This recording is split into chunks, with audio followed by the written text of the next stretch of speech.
Ελληνίδες και Έλληνες, δεν είμαστε εδώ για να εγκαινιάσουμε ένα ακόμα κόμμα. Δεν είμαστε εδώ για να τεμαχίσουμε μία κορδέλα. Δεν είμαστε εδώ για να υπηρετήσουμε κατεστημένα. Δεν είμαστε εδώ για να εξυπηρετήσουμε το παιχνίδι κανενός. Δεν είμαστε εδώ για να γίνουμε υποχείρια των εκδοτών. Δεν είμαστε εδώ ως εύκολη λία στη νέα τάξη πραγμάτων και την παγκοσμιοποίηση. Είμαστε εδώ Ελληνίδες και Έλληνες της κοινωνίας μας υπηρχόμενοι για νέες Θερμοπύλες, για νέο Μαραθώνα, για νέα Σαλαμίνα, για νέες πορείες, για νέο 21, για νέα Ελλάδα, για νέα μεγάλη Ελλάδα.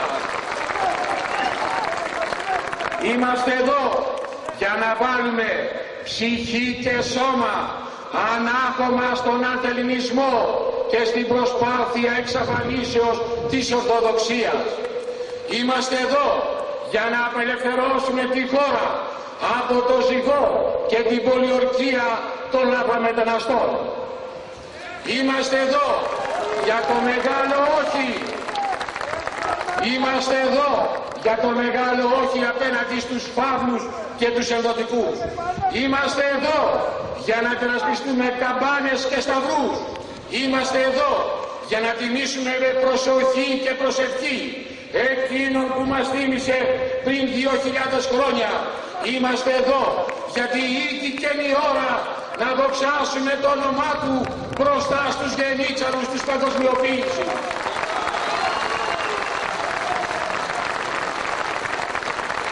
Είμαστε εδώ στην οδό Φιλελλήνων μαχόμενοι εναντίον των Ανθελήνων.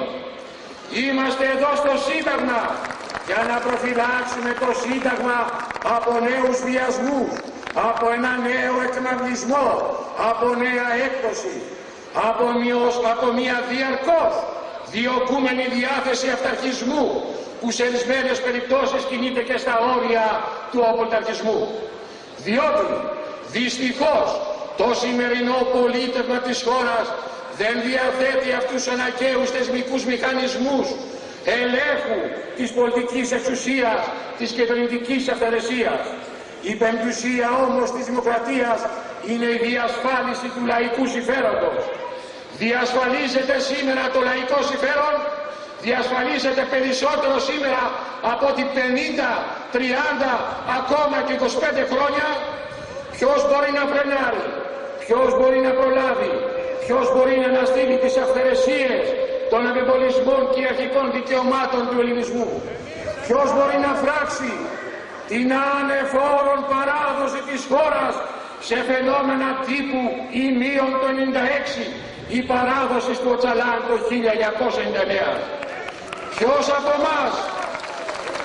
από εμάς είναι υπερήφανος για την προχθεσινή επέτειο στα Ήμια που οι Τούρκοι εισέβαλαν σε ελληνικό έδαφος για πρώτη φορά το 1897.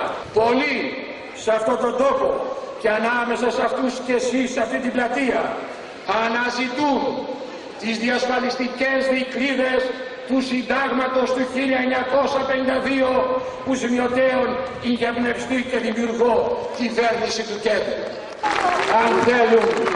Αν θέλουν οι καινολόγοι του Συντάγματος και οι εκούσιοι και ακούοι συνδοιπόροι τους να αποδείξουν τις εγαφές τους προθέσεις απέναντι στο λαό, να έρθουν να επιχειρηματολογήσουν, να απολογηθούν όλοι οι εξυγχρονιστές του γλυκού νερού και οι ατυχείς συνενούντες πως διασφαλίζουν το άρθρο 3 παράγραφος, το άρθρο 1 παράγραφος 3 του Συντάγματος που επιτάσσει, κυρίες και κύριοι, το Σύνταγμα των Ελλήνων.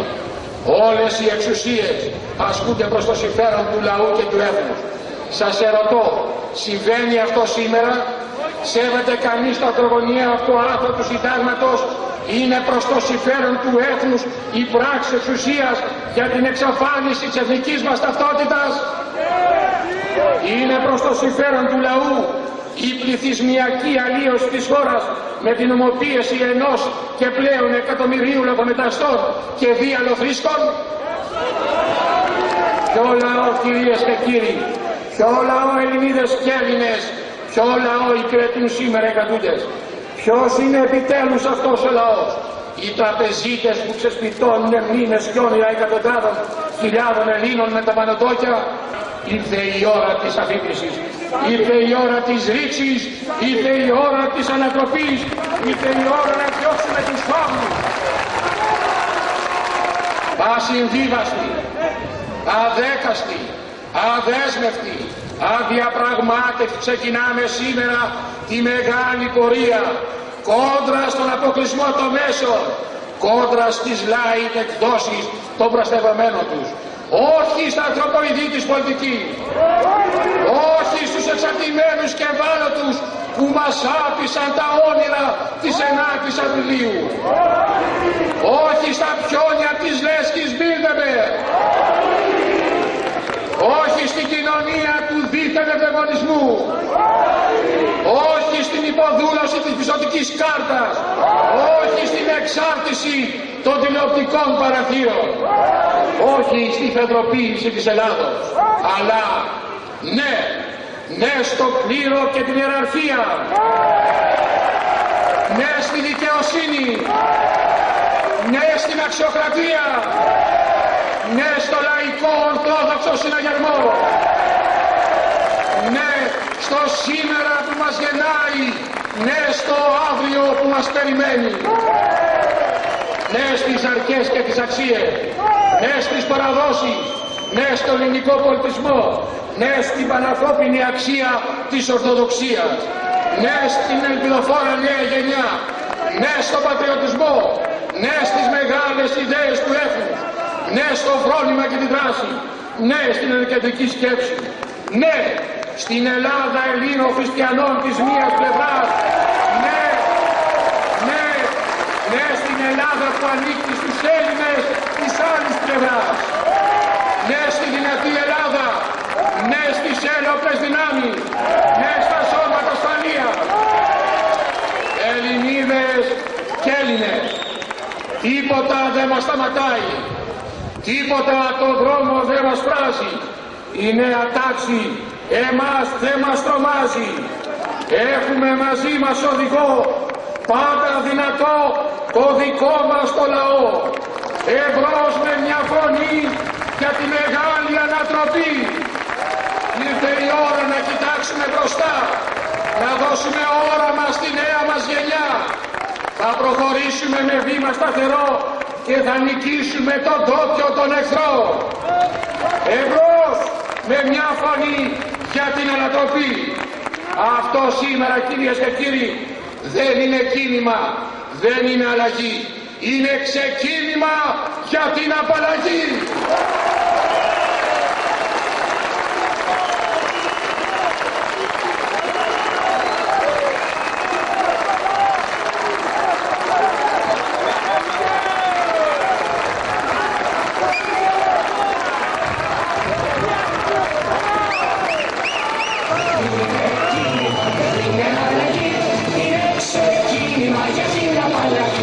Οι φαύλοι φεύγουνε και πάνε μακριά, οι νέοι έχουνε Ελλάδα στην καρδιά. Τίποτα το δρόμο δεν μας φράζει, η νέα τάση εμάς δεν μας τρομάζει. Έχουμε μαζί μας οδηγό, πάντα δυνατό, το δικό μας το λαό. Εμπρός με μια φωνή για την ανατροπή.